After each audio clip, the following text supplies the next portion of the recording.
I feel like the patriarchy, yeah, reject the patriarchy. This system is like just kind of promoting and recognizing the same thing over and over again. Belly is there. I'm totally like body shaming him. He's like totally like not into it. He's telling people, you know what? You shouldn't be an architect. You shouldn't be an architect. Because I am the architect. I get to be the architect. We can hear you touching the mic still. Every time you touch the mic. I'm too like animated, am I? You're just very grabby. I know. Just stop grabbing the mic. It's okay. Just let it be there. Let's go. Let's talk about it. Talk about it. All right. Hello, everybody. I sound totally like my daughter. Welcome to another episode of the Dope Designer Club. That's the name of our show, right? It is the name of our show. Hey, so today we're doing something special. We're doing something that I wanted to do for a while, had it in the back of my head. Not sure how it's going to fly with a bunch of my audience and you guys, but we're going to talk about gender. And I have Tanner here who's going to be like my sounding board. He's hot. He has these like shorts on. He's like working. I'm here basically just to be talked at. Anyways, so we're going to talk about gender. And for the gender part, I never really talk about this. I feel like the whole gender thing for me, like it kind of went over my head. I never really used gender or sexism to draw attention, I think, to myself or my work. So this is not about that. I want to talk about gender because I think it's important. I feel like I've never really addressed it, but I think it is important, and I think it does play a role, especially in my industry, which is architecture and design, which, you know, everybody thinks is like, you know, design, very male-dominated industry. But design, you'd think like it's very female, you know, it's very soft. Oh. But construction is actually and architecture is very male-dominated, and I never really wanted even to classify it as that, just because I feel like I would be kind of giving in to it a little bit. Dude, like, pick up your energy. Like, you sound like so down. Like, it's working. We have sound. It's awesome. You have your shorts on. I do. I'm listening. Here. But here's the thing. It went over my head for this specific reason, and I thought about it. Why? When I was growing up, I grew up with a very strong single mother. So for me, like, she could cook, she could build a house, she was a professional, she made money, she bought a house, she bought this, she bought... The independent woman wasn't, like, far from reality for you. So to me, it was, like, the baseline. It's the baseline of what you could do. So basically, I could do anything. Like, she showed me... Like, now, I get annoyed with her. But I think just, like, growing up like that, it really... And I'm super grateful to my mother for kind of bestowing this upon me and leading by example and all these things. Like, I never thought, like, oh, you know, like, duh. Like, you know, it's like such a given, you know. So I never thought much about, you know, oh, if I'm a woman in architecture or women in this, just because to me, like, she can obviously do anything. So what's the big deal? So if you didn't really realize that in childhood because your mom was such a big influence on you, when did you kind of realize, like, oh, wow, it kind of is different to be a woman? There's so many things that, you know, like, I sort of brush off, I think, like, not just in my profession, but, you know, like, in life. And I think it's gotten to a point where, you know, I have this, and you met her, Ariva, right? Like, we've been working a lot closely together, and we're interviewing her tomorrow. And, like, she tells it straight up, reject the patriarchy. She's a powerhouse, yeah. She tells it straight up. And I think also we've been, like, conditioned a certain way to be polite and to not, like, make a fuss and to not be, like, aggressive, God forbid. Like, so for me, it's always kind of been about the work. And I think still it's about the work. But there is so much about the work, around the work, surrounding the work that we are kind of still struggling with a little bit. Recently, somebody also told me, which was totally like weird. Somebody told me like, oh, like, you know, like, I guess they were trying to make it a compliment or something. Like, oh my God, like I bet like a lot of people that you work with, like the way you look, like you can just get your way around it. That's you know, like that's a little weird. That is weird, isn't it? Mm-hmm. Yeah. Especially since like I don't know. This is weird. That is weird. You know why it's weird?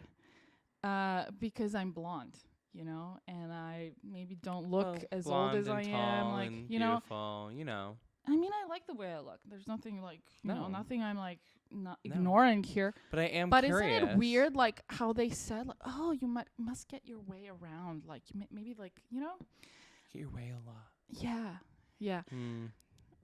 You're No, milking I'm this kind of mic, just like good we're at- totally like. I'm kind of just good at getting stuff done.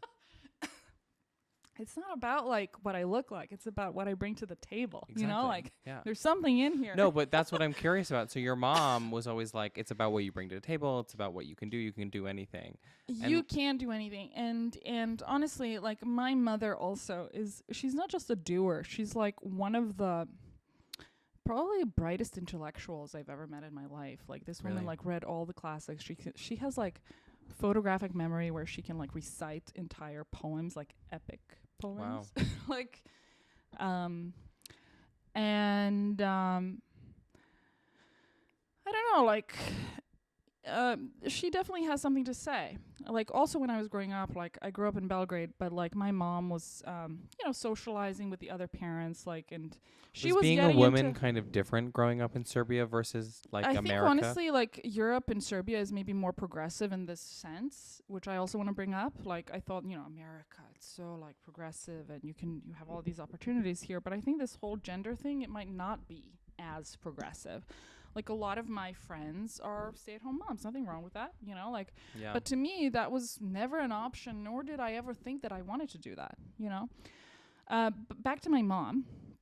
My mom used to get into like political debates with my friends' parents, one of whom was the deputy minister of justice. Wow. You know, like, you know, at birthday parties Yeah, and at stuff. Serbia? Like In Serbia. In you know, like, so, Serbia. you know, parents hang out at like birthdays and like, Mhm. yeah, this is her. She could have, honestly, she could have been a president. I'm sure. She's so versatile. She can talk to the prime minister or she can talk to like a janitor and she'll have the same integrity, which is another thing that I appreciate about her. She also is the only person that watches this podcast. So One of 94 people. 50. 50? You're exaggerating. Thanks to viewers like you. Thanks to viewers. Remember to subscribe. Is that what I have to say? Subscribe. So anyways, moms are the best. And I feel like gender is also a lot about motherhood in our profession because a lot of women in architecture kind of drop out of architecture when they become mothers because like kind of operating in this environment and being a mother can be intense. And we talked about it. And thank you for bringing that up actually in our blooper episode because it kind of made me think. Yeah. Also, what I want to thank you for, Thank you. before we started this. This light is too close to me. Before we started this episode, guys, like I've been up since like 6 a.m. Like I've been wearing these same clothes. Well, like you were supposed to go to a job site, and I was at the job site. is that and I'm going sexism there. because you're a woman? They didn't show up, and now you There's have to other go stuff. back. Like I was hung up the other day. Last week, somebody, subcontractor, hung up on the phone on me because I wasn't listening to them. I had to like stop and listen to them, and I didn't. I just kind of kept talking, and they hung up on me. Wow. So yeah, Woof. Yeah. So Listen to your contractors, or else needless to say, I never called them back. But where were we? Motherhood. Yeah, I think. Well, this motherhood gender and thing like is, working. Honestly. So, in architecture, there's this whole like the missing 2%. Like it seems like women are more likely to drop out of architecture as a profession after they have children, and there is a gap here. So I didn't want to kind of cite that to make this kind of legit, more legit. No. But yeah, I mean, one other thing that I want to talk about appearances in architecture. What is the archetype of an architect? What most people imagine when they think of an architect? It's gonna be like a white dude, 70 plus, balding, white hair, belly, Yeah. Frank Lloyd white Wright. collared shirt, khaki pants, arrogant, glasses. You know, like, what do you imagine when you think about you don't Expensive think of someone glasses, like me. like You don't- designer glasses. Well, whatever. But they're wearing like So who embodies this? I listened to this interview by Peter Eisenman. He's exactly this. He's lethargic. He's sitting there. His belly is there. I'm totally like body shaming him. He's like totally like not into it. He's telling people, you know what? You shouldn't be an architect. You shouldn't be an architect. because I am the architect. I get to be the architect, right? And you know what else he said? Like, oh, I don't do marketing. Of course, I'm so brilliant. Like, I don't need to do marketing because, like, when you touch your mic, I hear it. No, I hear your ring every time you touch the mic. that's okay. It's fine. Yeah, he needs You know to. what I He mean? Like, doesn't need. I mean, when It you're at was that so level, you arrogant, don't need to and do it's marketing. Also, yeah, he is at that level, but it was just kind of like very arrogant. I just think it. I'm just curious on being a single mother in architecture. How are you going to kind of combat this? Like, what are you doing? You don't have to do anything like. Obviously, it doesn't have to be like specific. You know how you combat this? You are just you. You get to be you, and you get to do things on your terms. And I mean, look at me, like. You know, like, yeah. I have a podcast. Yeah, you just did whatever you wanted. You do what you do, you know? Yeah. And I also think that a lot of this stuff should go over your head. And I mean, that's been my strategy. But I also feel like I'm at a point where I really want to address it too. Because some of these comments, like, yeah, you brush it off, but, you know, it's compounding. And you can look however you want to look, and you can live wherever you live in the world, and you can still be an architect. And there's so many skills. And I actually just had a conversation with somebody today about this, who is an architect, or actually went to architecture school, but does like all kinds of things kind of in this space. Yeah. With branding and creative directing and signage design and like all these things. And you can use this skill set in so many different ways and shape it to whatever you want. And you can be a woman, you can be a man, you can be 50, you can be 30, you can do whatever the hell you want. And I feel like the patriarchy, reject the patriarchy. This system is like just kind of promoting and recognizing the same thing over and over again.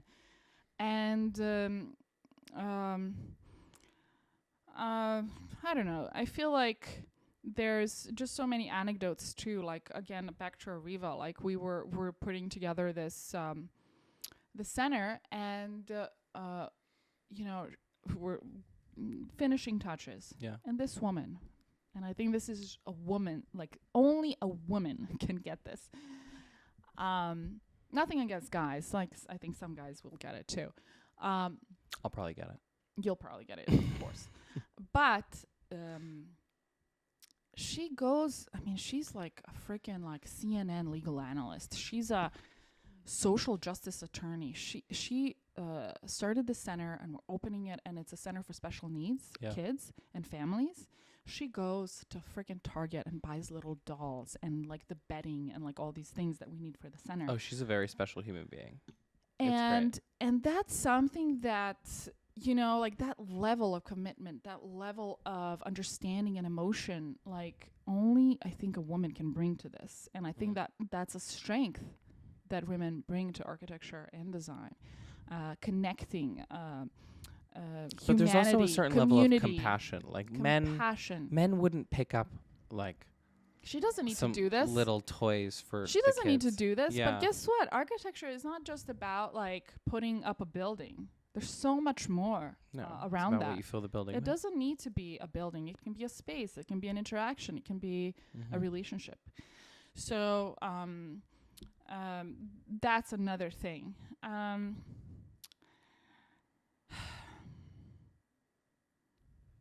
Where are we with time? 13 minutes. Left or? 13 minutes left. I have a little anecdote. Here we go. Here we go. I'm ready. So I've been chatting a lot with my mentor from Hawaii. He listens to every episode. I have to give him a shout out. Does he like the episode? He loves it. He's like my biggest fan. He calls me a grasshopper. And grasshopper. Reporting for duty. Isn't that from Karate Kid? I don't know. I think it's Karate Kid. Is it? Yeah. Yeah. My little grasshopper. So, Bird and I have this common colleague that we all used to work together a long time ago. And Mary is her name. She just recently moved to Oregon. So I heard from Bert today. Mm-hmm. So Mary had this funny story. Like when we were working together, she would tell me this story when she first started. Mary is like amazing. Like this woman is so capable, and she's an architect as well and a project manager. Like really, I don't know how to describe it. Like she's got what it takes, right? She's got it. She's got it. She's got it. She's. So she tells me like this story, like when she was like an architect, like kind of like early on, like there was this guy, like she would go to these construction sites and this guy would like grab his balls and kind of like fondle himself. Yes. It's called fondling. That's the word. Yes. So she's telling me this story and I'm like, Mary, first of all, I can't believe you're telling me this story. Like we're at work. Like what's going on? I can totally believe that. Women have these types of conversations all the time. It's how you relieve stress. Listen. And she's like, dude, like this guy's like touching himself and like kind of adjusting himself. And he's almost like saying like, dude, I'm a man. Like balls, whatever. Woof. But it bothered her, obviously. Yeah. Don't fondle yourself in public. Go to the bathroom if you have an itch. And so Mary, and she's also like this really like fun personality and like funny. And the way she tells it too, maybe I'm not giving it like enough justice. And she goes like, you know what I did next time? Like I noticed this, you know what I did? I adjusted my breasts. I started adjusting my breasts. Make them uncomfortable by showing them your sexuality. And it's like kind of like, I mean, it's kind of basic, but it's kind of funny too. Yeah. I mean, it's like the dog chasing the mailman. They don't quite know what to do if they ever caught the mailman. Exactly. Yeah, so yeah, I mean like it's a weird space for sure. Like well, yeah, you're also dealing with a lot of macho construction guys who are like, macho, let me build a wall for you. But those guys I feel like are easy though. You could just yell at them and you can be like, they're actually very cool. It's kind of like the white collar guys that are the issue. I've never had issues with contractors except for that one time when I showed up. Actually, that made me think about this episode when you said, "Oh, that's sexism." When I showed up at a trailer as the project architect and somebody thought I was somebody's assistant. Remember that? That's when you need a name badge. What? That's when you need a name badge. So no one gets it twisted. I got the respect. Like once they understood what I did, and they got to know me, and like. No, but you have it. There's always an inherent sexism. Face value. What do you think? What do I do? There's always an inherent sexism. What am I doing? You're a podcast host, obviously. So, yeah, back to appearances too. Like, I also want to say, like, I don't look like an architect. Like when I show up anywhere, like people don't connect this look to architecture. I don't think it really matters. I think you can be an architect looking like whatever. I'm not gonna lie though, I haven't met that many architects. I mean, I've heard a lot about them. A lot of architects either, which is probably why I thought I could be one. You know. I just haven't met a lot of them. You know what's the other funny thing that I get? Like, oh, you're so successful, and like recently, like they're like surprised by your success. Yeah, they're like, oh my god, look at your website. Like, really? Wow, you have don't buildings. Do residential. You're not a decorator. Buildings. You're not a What? You have a doctorate? What? What? You're an expert? Like you teach courses? I mean, no. I'm sure. No, but listen, actually, some of that I was surprised. Like when I was approached to do the course, I was like, really, guys? You think I'm an expert? Like, oh, thank you. Like, oh my God. Like, you know. But I do have a doctorate. I kind of underplay that part about me. I want to say easy this. to forget. Wait. I want to do this.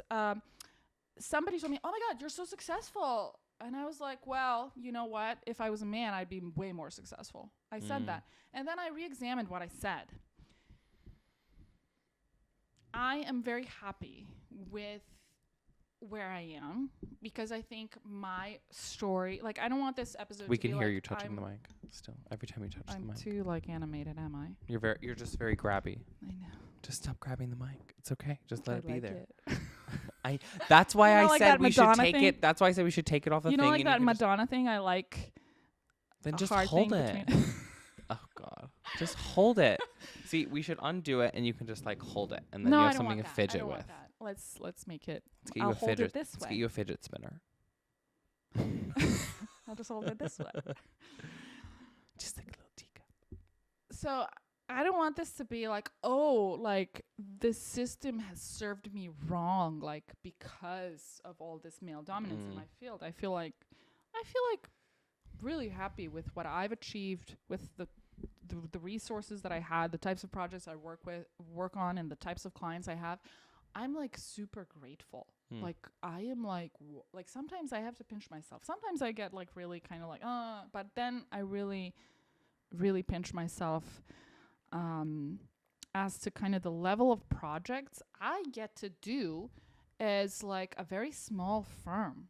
You know, like I don't do like residential interiors. No. I do like historic buildings in Beverly Hills, like William fucking Pereira. Yeah. You know, like this project with Arriva is like the first of its kind. Like this is like major stuff. I feel like I'm really pushing boundaries. I feel like I could do a lot more. Yeah, the ball is rolling. It feels like. I feel like I could do a lot more, but it's also like I think this episode is a commentary a little bit, but also I don't want this to be like, oh, what a great injustice it has been. It's not injustice. We all have our journey, but we also get to reflect on it, and I think we also have to we have this opinion about it, right? And I think this gender thing has definitely kind of been at the back of my mind. I also want to say appearances. We have to get back to that. Before we get back into that, I do want to give you a real quick shout out to Tanner. Because, today was like a really long day. I've been up. These are the same clothes. I mentioned that. They do look 7 like 6 a.m. clothes. They are 6 a.m. clothes. I just like kind of brushed my hair a little bit before he came. But a big part of why I do this is out of accountability to other people like you. Yeah. Like, I don't think I'd be doing this like on my own, like at this point in time in the day with everything else I need to do today. Like, I'm going back to the site to finish it up for the open house tomorrow. Yeah. And I think that's another answer to your question, what does it take? That's what it takes. That's what it takes. Being able to show up even when you don't want to. It's showing up and showing off, as somebody I admire also likes to say. What do you want to say in your last 5 minutes? The last 5 minutes are about appearances, which I should have covered in the front part of this.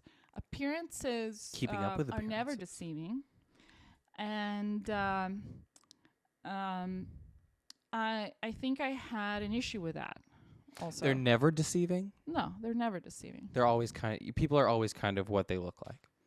Yeah, and I am what I am. I kind of agree with that. Yeah. Yeah. You know, like there's how it's the kind of the antithesis to don't judge the book by its cover because there's more content. But if you really look closely, I am what I am. I am a woman. I am blonde. I am all of these things. And also I own it, and you have to own it. And I think for a big part of my career, I felt a little, because I don't fit the archetype of an old man, of an old grumpy, lethargic man that's, missing like the alcoholism in the belly. One foot in the grave, the other foot in a banana peel type of character. I felt like I didn't belong, and I really tried hard to belong. I colored my hair gray at some point and made jokes that maybe people will take me more seriously now that I have gray hair. It was more of a foxy look, though. It wasn't. Like it wasn't a frumpy gray. I understand. I know you do. I get the gray. And you know, I also like straight out of college, like I modeled. I hid that. I never let my colleagues know about that. And they were complimenting me and welcoming that about me. And I totally like hid that because you know what? I thought that if there's they a certain level of like. No, this was like really high end stuff. And like I felt that if they found out about this or if like that it was kind of like discredit me as a professional. Well, I mean, modeling is historically anti-intellectual. So if you... Right. Yeah, it is. So right, exactly. It completely... I think you were kind of right to hide it, especially as a woman. You don't want it to but like... I don't think we should hide it. I think, again... No, you should be able to be every facet of who you are. Exactly. One of the points of this show is like you can do more than one thing and you can be like all these even contradicting things all at once. Yeah. And so I feel like that other people also should know that, hey, they can be all these things and be an architect and be a, I don't know, videographer, photographer. Yeah. Whatever the heck they want. Yeah. And I don't really know what I want right now. What? I don't really know what I want right now. I'm just doing a lot of different things, figuring it out. That's good too. We're all doing that our entire lives. That's why we're here, to figure it out and learn and, you know, have this experience called life. Wow. How many more minutes? We have 2 minutes. So, yeah, I just guess to kind of wrap it up. Conclusion, you know, like we're here, we're who we are. And even though it was about gender, you know, I feel like it can apply to many different things too, you know? I think for me, the point was don't get caught up in what doors were not open to you because of your gender. Totally. It doesn't matter. Yeah, I mean, there is a lot of sexism, and unfortunately, a lot of people are already kind of in these like very limited worlds, and sometimes it's not even their fault. They don't get it, you know. But hopefully they learn, and hopefully like we all get to open our minds to all kinds of like things that limit us too. Yeah. You know? So let's not be limited. Be unlimited. The other major thing I want to say is subscribe to this podcast. Oh yeah. Oh my God. Yeah. We're doing that from now on. Subscribe to the podcast. We're gonna say at the end to subscribe. Subscribe, because if we get more subscribers, it means we can make more content. And if we make more content, it means you can sit on your couch more and watch more. No, it means that you'll get more inspired and do all kinds of amazing things that will make the world ideally, a better place. Ideally they watch this podcast as like a wind down to their day. Love that. Makes them think about what they want to do and tomorrow. Dream up all the wonderful things they're going to do. Exactly. Well, with that, we leave you, and off we go. Yeah, we need it. We need an outro. We need an outro. That was the outro. The end. The end. Excellent. So cut out the arms and the